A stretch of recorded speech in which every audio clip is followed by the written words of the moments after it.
Avant mon mariage, ma mère adoptive a formulé une demande choquante: si je lui devais tant, je devrais annuler le mariage et convaincre mon fiancé d'épouser sa fille biologique à la place. L'histoire que je veux partager concerne ma belle-mère, sa fille biologique, et moi. Je suis une femme de 25 ans qui vit avec ma belle-mère, Marie, depuis l'âge de 5 ans. Marie a aujourd'hui 45 ans, mais elle a fait partie de ma vie aussi loin que je me souvienne. Mon enfance a été extrêmement difficile. Ma mère biologique était alcoolique et très abusive envers moi. Sa négligence et son comportement erratique ont poussé mon père à demander le divorce et à se battre pour obtenir la garde exclusive. Malheureusement, ces problèmes n'ont pas pu être entièrement prouvés devant le tribunal, alors la garde a été partagée, et je passais la plupart de mon temps avec elle. Cet arrangement n'a pas duré longtemps. Un jour, elle m'a laissé seule à la maison, et j'ai accidentellement accédé au balcon. Mes voisins ont remarqué cela et ont appelé les services de protection de l'enfance, et à partir de ce moment, j'ai commencé à vivre avec mon père. Au début, les choses étaient difficiles, mais tout s'est amélioré lorsque mon père a rencontré Marie. Elle était l'assistante de son avocat pendant le divorce, et ils ont commencé une relation peu de temps après. Marie, qui était aussi divorcée, avait une fille nommée Jane, de 2 ans ma cadette. Jane avait une condition neurologique qui la confinait à un fauteuil roulant. J'ai rencontré Marie et Jane à l'âge de 4 ans. Au début, j'étais hésitante et sur mes gardes à cause des traumatismes que j'avais subis avec ma mère biologique.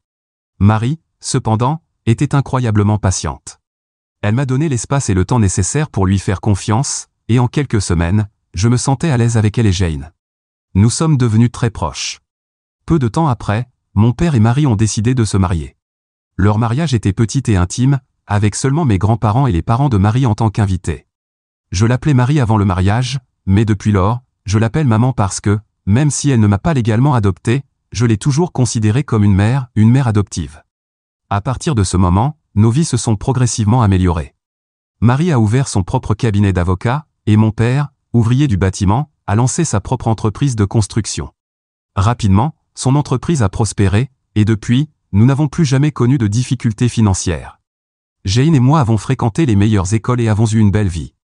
J'ai toujours considéré Jane comme ma sœur, l'aidant dans tout ce dont elle avait besoin et prenant sa défense chaque fois que c'était nécessaire. Marie ressemblait à la seule mère que j'avais jamais eue depuis mon enfance, car elle était toujours là pour moi. Je lui ai été extrêmement reconnaissante toute ma vie, car elle est la raison pour laquelle je suis vivante et épanouie, et je n'ai jamais cessé de lui montrer ma gratitude. Nous avons déménagé dans un quartier bien meilleur lorsque j'ai commencé le lycée, et c'est là que j'ai rencontré mon petit ami, Ryan. Ryan vivait à 2 rues de chez moi et était mon camarade de classe. Nous avons commencé à aller à l'école ensemble une fois que nous avons réalisé que nous vivions dans le même quartier, et nous sommes devenus de bons amis. Il venait souvent chez moi et s'entendait bien avec tout le monde, surtout avec Jane. Il faisait partie des rares personnes avec lesquelles elle se sentait à l'aise, et nous passions tous de bons moments ensemble. À la fin de l'année dernière, il m'a demandé de sortir avec lui, et j'ai dit oui. Quand j'ai annoncé la nouvelle à ma famille, tout le monde semblait heureux, sauf Jane. À partir de ce jour-là, Jane est souvent devenue irritée avec moi, et nous ne parlions pas beaucoup. Marie a remarqué le comportement de Jane et l'a attribué à un récent changement de sa médication. J'ai compris et décidé de ne pas trop lui parler pour éviter les disputes et réduire son stress. Ryan et moi avons postulé à de nombreuses universités et avons eu la chance d'être acceptés dans la même, qui était une très bonne école. Tout le monde était ravi de notre réussite, et Ryan et moi étions comblés. Jane restait quelque peu distante de moi, alors j'ai décidé de lui parler avant de partir pour clarifier les choses, car après tout, elle était de la famille. Après des heures de discussion, j'ai compris, à la façon dont elle parlait de Ryan, qu'elle avait un faible pour lui. Tout avait du sens, mais je n'allais pas quitter mon petit ami pour arranger les choses, alors j'ai décidé de ne pas aborder le sujet. Jane et moi avons trouvé un terrain d'entente avant mon départ, et j'en étais satisfaite.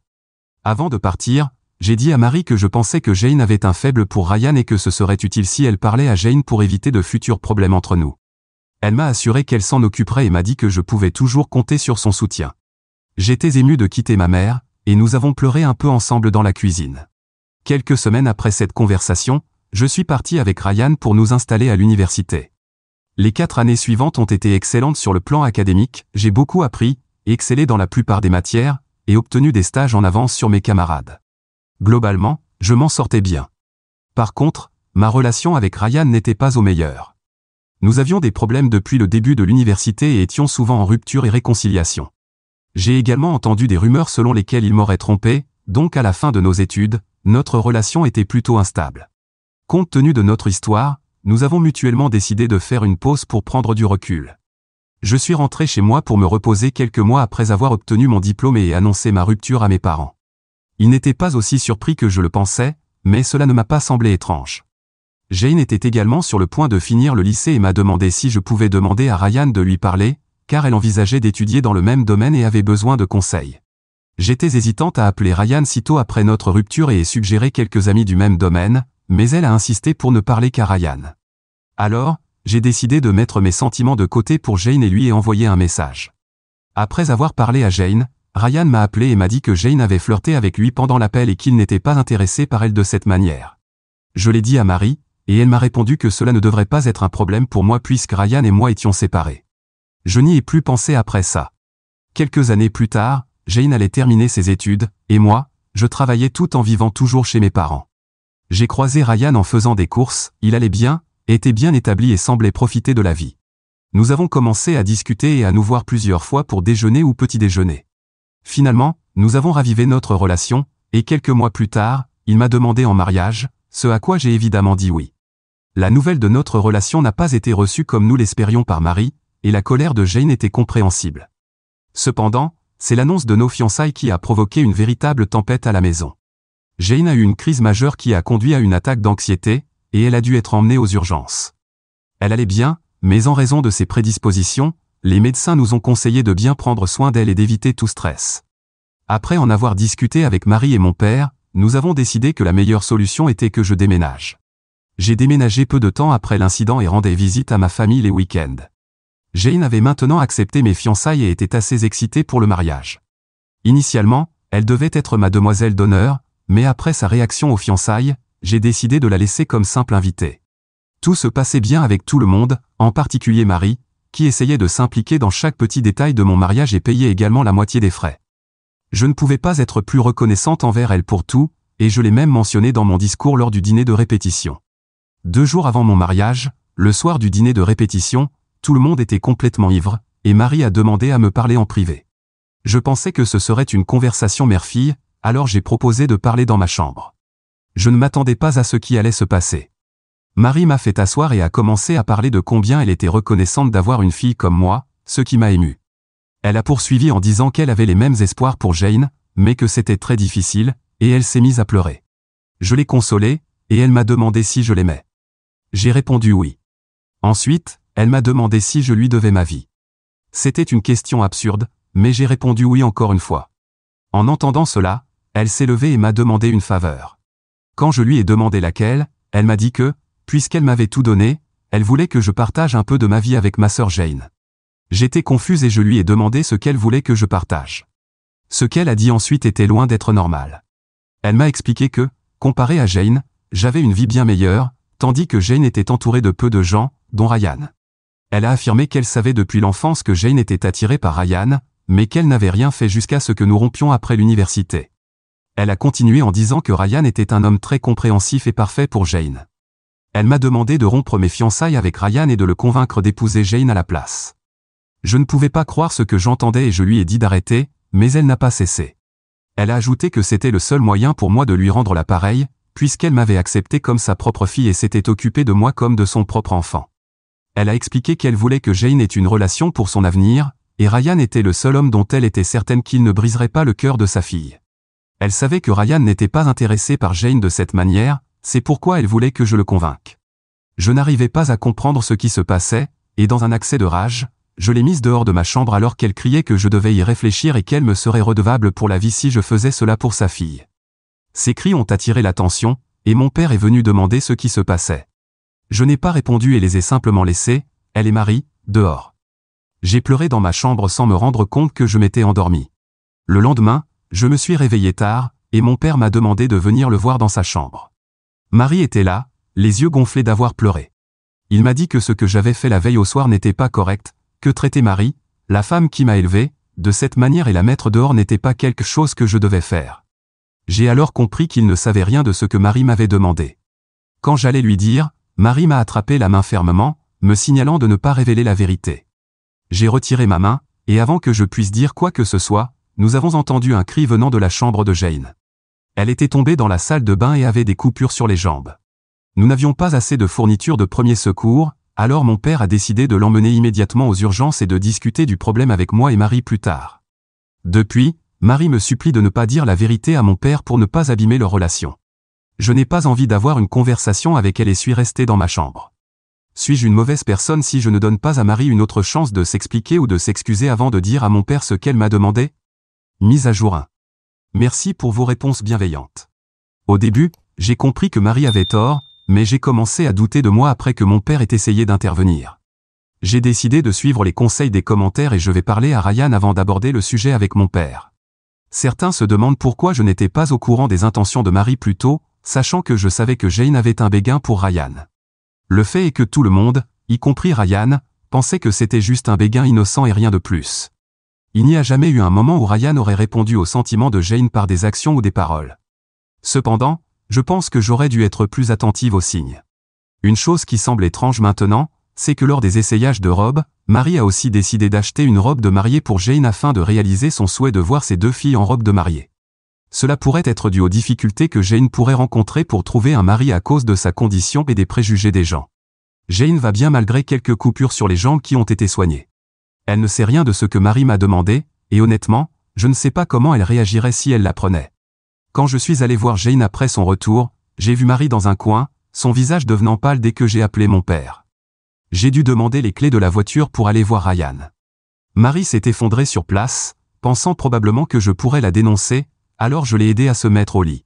Mon père a décidé de rester à ses côtés, me blâmant silencieusement pour son état. Je n'ai pas eu le temps d'expliquer quoi que ce soit et suis parti immédiatement après avoir pris les clés.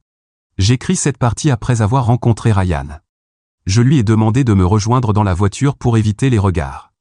Il a compris à ma voix que c'était quelque chose de sérieux et s'est précipité. Je lui ai tout raconté sur ce qui s'était passé la veille et lui ai fait savoir que le béguin de Jane pour lui n'était peut-être pas si anodin. Il était encore plus choqué que moi, car il avait toujours respecté Marie pour être une femme si excellente et une mère aimante pour moi. Il a dit qu'une telle révélation causerait beaucoup de problèmes, donc la meilleure option serait de reporter le mariage de quelques semaines. Il a été très clair que quoi qu'il arrive, il est de mon côté et est prêt à fuir avec moi si c'est ce qu'il faut pour être ensemble. Il voulait être présent lorsque je parlerais à mon père, mais je lui ai demandé de ne pas le faire, car c'était d'abord une affaire de famille. Il a accepté et m'a demandé de l'appeler immédiatement après avoir terminé de parler à mon père. Il annoncerait aux invités que le mariage était reporté pour des raisons personnelles. Bien que je sois heureuse d'avoir quelqu'un comme Ryan à mes côtés, j'ai toujours peur, car cette situation pourrait entraîner des tensions avec mon père, qui a toujours été là pour moi depuis le premier jour. J'ai déjà perdu une mère hier, et je ne suis pas prête à perdre un père aussi. Mise à jour 2. Beaucoup de choses se sont passées depuis la dernière mise à jour. J'ai rassemblé tout le courage que je pouvais et suis retourné voir mon père pour lui dire la vérité. Marie a ouvert la porte et m'a laissé entrer, mais elle ne semblait pas aussi stressée qu'avant. Je suis entré dans la pièce et ai vu mon père assis sur le lit avec Jane allongée. Il semblait en colère et m'a demandé de m'asseoir. Il m'a dit qu'il savait ce qui s'était passé la veille et qu'il était extrêmement déçu de moi.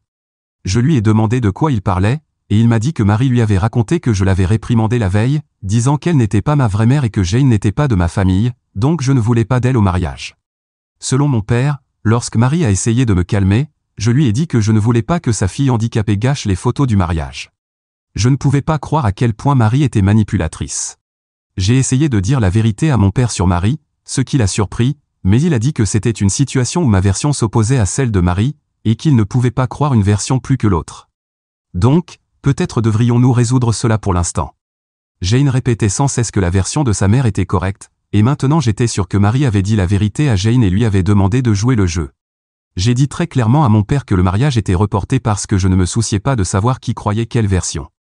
Il était absolument inacceptable pour moi d'avoir quelqu'un qui m'avait manipulé émotionnellement pour que je renonce à l'amour de ma vie. Marie est rapidement intervenue, disant qu'elle voulait s'excuser si elle avait fait quelque chose de mal en m'élevant et qu'elle espérait que notre relation puisse avoir une seconde chance, avec elle présente à mon mariage. Mon père a également insisté pour que je passe à autre chose et que je laisse le mariage se dérouler sans problème, car tant d'argent avait été dépensé, mais j'ai décidé de ne pas écouter leur demande et suis parti le jour même. Je suis allé chez Ryan, et cela fait 2 jours que je suis là. Honnêtement, je n'avais pas l'énergie de gérer quoi que ce soit, alors j'ai désactivé mes comptes sur les réseaux sociaux. Jusqu'à présent, je n'ai pas été contacté par mon père ou Marie, mais j'ai reçu des appels de certains parents que je n'ai pas pris, pensant qu'ils étaient liés à l'annulation du mariage. Les choses sont assez stressantes en ce moment, et j'espère trouver un moyen de les résoudre bientôt. Mise à jour 3.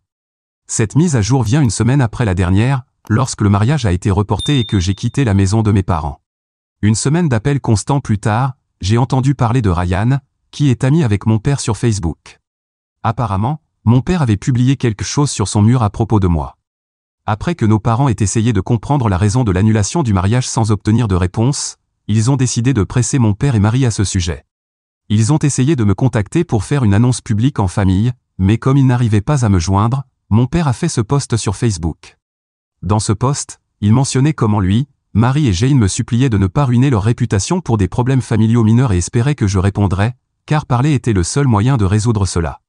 Ce post a causé encore plus de dégâts dans une situation déjà compliquée. Nos parents et tous leurs amis sur Facebook spéculaient maintenant sur le problème et répandaient des rumeurs. La pire rumeur que j'ai entendue était que j'avais volé de l'argent pour le mariage et trompé Ryan. Ryan était stressé par tout cela, et je lui ai parlé, pensant qu'il pourrait avoir des doutes. Mais à ma grande surprise, il m'a rassuré encore une fois qu'il allait m'épouser, peu importe ce qui se passait. Je n'avais toujours pas répondu au post Facebook et prévoyais de parler à mes parents le lendemain pour être au moins rationnel avant la grande confrontation. Cependant, les choses ont pris une tournure différente. Cette même nuit, j'ai reçu un appel de ma grand-mère, la mère de ma mère biologique. Je ne l'avais pas mentionnée auparavant, car elle n'était pas directement impliquée dans l'incident, mais elle a été une partie importante de ma vie. Elle m'a toujours protégé et mise à l'abri de ma mère, et elle a même aidé financièrement mon père.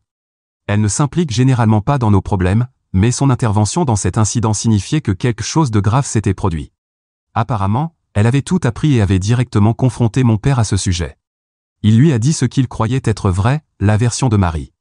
Ma grand-mère me faisait confiance et sentait que quelque chose n'allait pas, alors elle a décidé de m'en parler.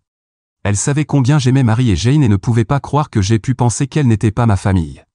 Je me suis ému en pensant que quelqu'un dans ma famille croyait enfin à ma version et je lui ai tout raconté.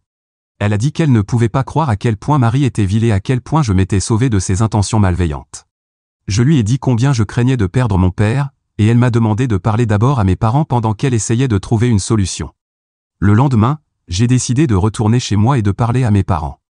On m'a reproché encore et encore d'avoir fait un spectacle de notre famille. Honnêtement, j'étais épuisé par eux au bout de quelques minutes seulement et j'ai demandé si je pouvais avoir un moment seul avec Marie. Nous sommes allés dans une autre pièce, et je lui ai demandé pourquoi elle me faisait cela alors que je l'avais aimée toute ma vie. Avant de demander pourquoi je n'ai pas enregistré la conversation, sachez que mon téléphone était tombé et que l'écran était cassé, et je ne l'avais toujours pas remplacé. Je ne pouvais pas non plus emprunter le téléphone de Ryan, car il l'utilise pour le travail. De plus, je ne m'attendais pas à ce que Marie avoue quoi que ce soit. Mais pour en revenir à l'affaire, elle a dit que ce qu'elle avait dit était quelque chose qu'elle ressentait et qu'elle n'avait jamais voulu me faire porter ce fardeau. Elle m'a demandé d'oublier cela comme une erreur et de passer à autre chose. Je lui ai dit que sa perte de contrôle, qu'elle justifiait par l'alcool, et sa demande excessive était inacceptable sous aucun concept, et que je resterais fidèle à la vérité quoi qu'il arrive. Cela a poussé Marie à me mettre en garde contre les conséquences.